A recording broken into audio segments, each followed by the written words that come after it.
mais c'est trop, et regarde. Tellement que, c'est-à-dire, c'est un plan, c'est manigancé depuis le début. Non, c'est trop. Tout est prévu, tout est fait de telle sorte que pour asphyxier le régime iranien. Aujourd'hui, un dollar américain correspond à 900 000 rials iraniens. Et pas 900 000 directement, hein, 994 055. C'est trop. Donc, les gens vont se lever.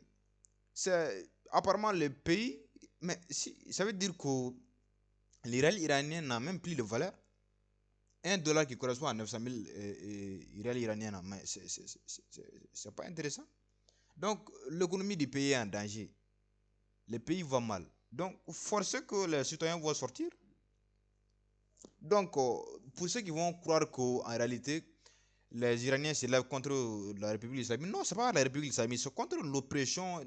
Et puis, c'est ça qui m'énerve encore une fois. Quand on regarde ces journaux-là, on va encore essayer, les médias français, ils vont essayer de nous faire croire que le problème, c'est les... Non, le problème, c'est pas la République islamique, non, le problème, c'est les sanctions-là. Il faut pas vous mêler, il faut pas vous mêler de ça. Le problème des révoltes massives en Iran, c'est pas la République islamique. Les gens aiment l'ayatollah, ils aiment leur truc, non. Ils aiment leur délit de chiisme, non. Le problème, c'est les sanctions des Américains envers ces gens-là. Donc, forcer que les gens fassent se lever, c'est la même chose au Mali. C'est la même chose qui s'est passé au Mali dans les années 60. On sait que Modibo Keïta, les gens aimaient le régime de Modibo Keïta, mais les gens étaient forcés de se soulever parce que les francs maliens ne valaient plus rien. C'est la même chose. Et pourquoi les francs maliens ne valaient plus rien? C'est à cause des sanctions de la France et des sanctions de ces mêmes occidentaux. Une étude qui a été faite par la fondation Gaman, reliée en France au mois de juillet par la Fondapol, la très sérieuse Fondapol, qui dit que 81% des Iraniens ne veulent plus de la République islamique. Il y a vraiment une rupture en Iran depuis des années avec... C'est ce qu'il faut entendre. Alors évidemment, en fait, le contexte de révolte, on le connaît, les Iraniens ne veulent plus de la République islamique. Il y a vraiment une... Oui, bien sûr, les gens voudront pas la République islamique parce que c'est pas que en réalité c'est le régime islamique d'Iran qui est mauvais, non. C'est parce que on a tellement sanctionné ce régime que le peuple va se soulever. C'est-à-dire c'est une tactique qui marche tout le temps. Quand il ostracise le peuple, quand il fait de telle sorte que vous avez asphyxié l'économie de l'Iran, bien sûr que les peuples vont essayer de se lever. C'est vous qui avez sanctionné l'Iran. Pourquoi vous l'avez sanctionné? Parce que vous estimez qu'ils ont adopté la République, comment on appelle ça, la République islamique. Et en même temps, le pétrole de l'Iran, il ne collabore pas avec les Américains. Donc, c'est le seul problème, c'est la seule cause pour laquelle il y a eu voilà, des sanctions contre l'Iran.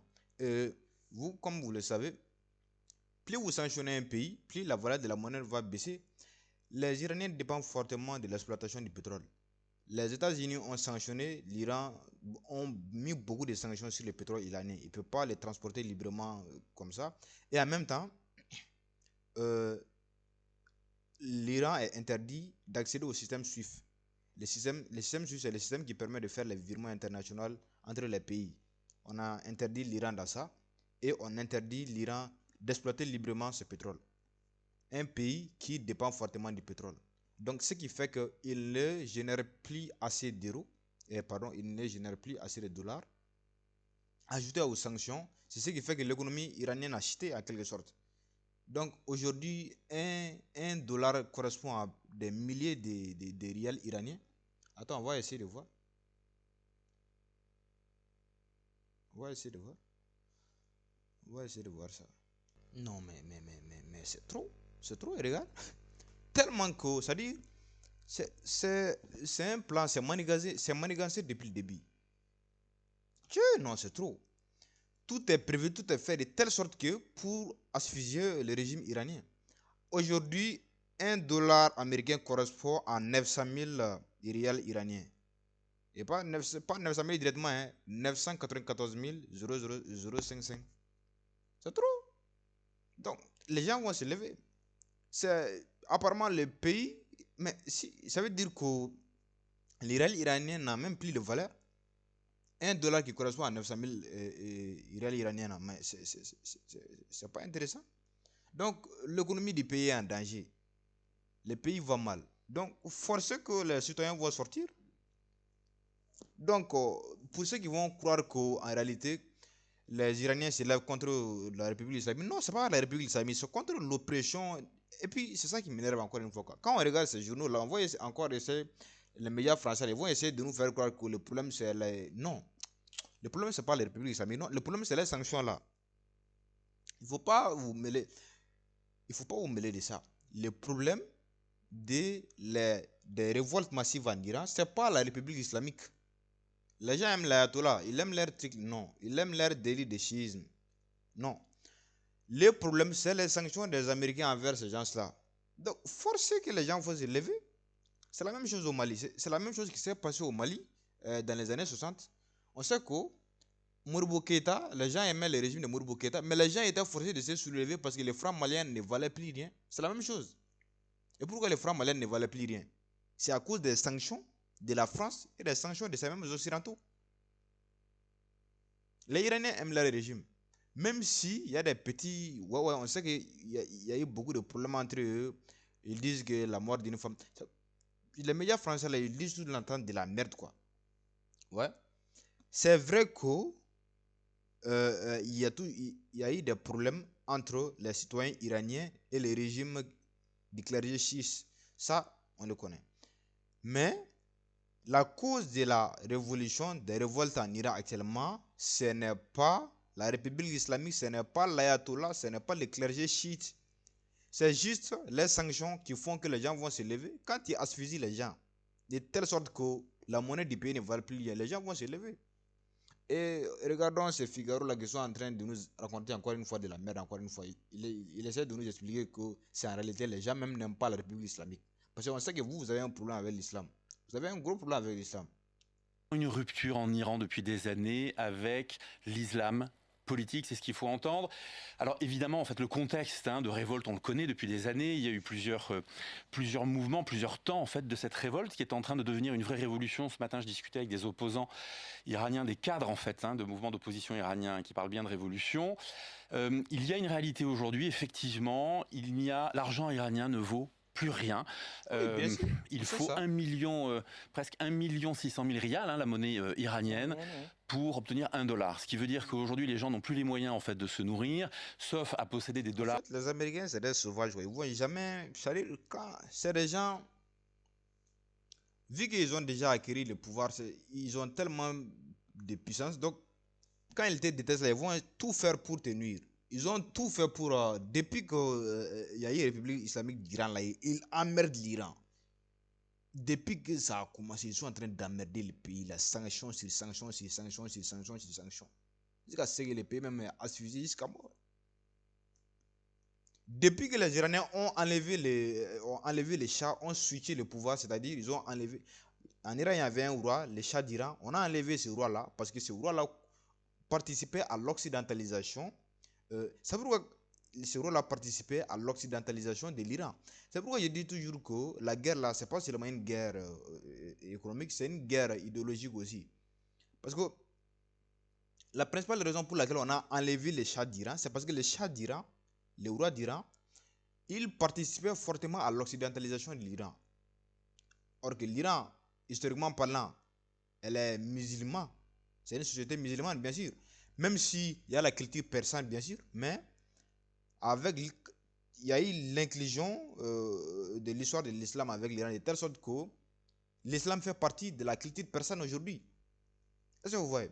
Jusqu'à ce que les gens même disent que, jusqu'à ce qu'on confond même, comment je vais dire ça, les Arabes et les Perses, tellement qu'ils se sont mélangés. Bon, il y a eu une interaction culturelle. Et jusqu'à ce que les gens même arrivent à confondre. Il y en a même qui pensent souvent que la religion des Perses, c'est les chiites, parce que c'est lié. Vu que l'Iran, majoritairement, c'est les chiites qui sont en Iran. Donc, depuis qu'on a enlevé les Shahs d'Iran, car les Shahs d'Iran participaient à l'occidentalisation de l'Iran, les gens sont énervés. Ils n'aiment pas le pays.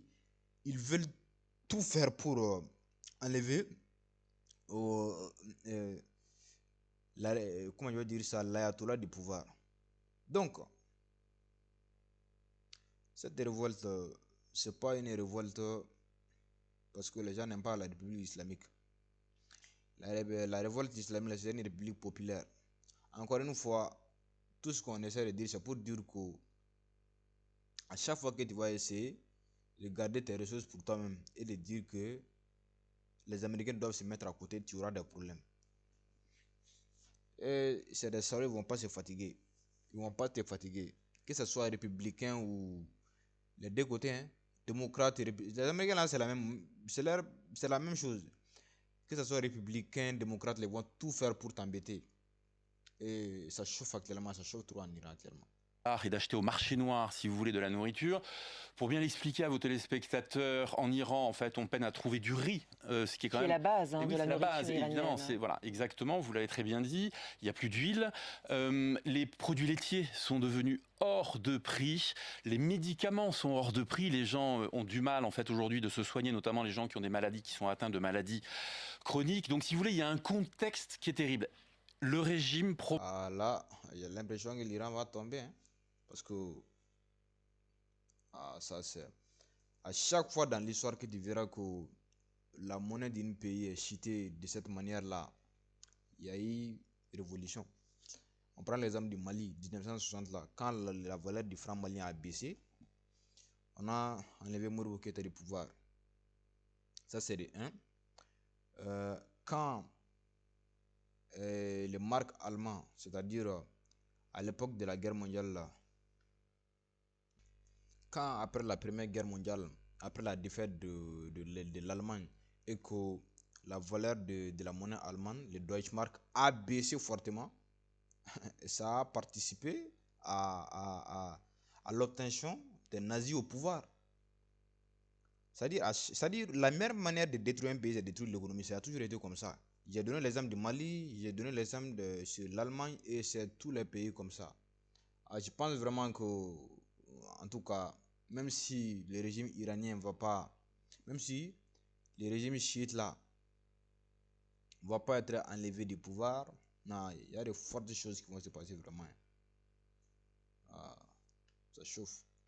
Probablement est à un tournant de son histoire depuis 47 ans, parce qu'il ne sait pas répondre aujourd'hui à cette crise sociale, politique, économique, si vous voulez, qui est en train d'embraser en fait l'ensemble de l'Iran, parce que les mouvements de manifestation se sont répandus à beaucoup plus d'une centaine en fait de villes. Oui, ça ne concerne pas que la capitale. Le mouvement avait démarré au Grand Bazar de Téhéran le 28 décembre. Vous avez raison de le dire. Donc là, ce qu'on peut dire aujourd'hui, c'est que le mouvement, les manifestations continuent, que tout le pays est concerné, les principales grandes villes sont concernées par ces mouvements de manifestations et d'affrontements. Je dirais qu'on voit beaucoup de petites et moyennes villes, ce qui est assez surprenant, qui sont comment dire, touchées par la contestation.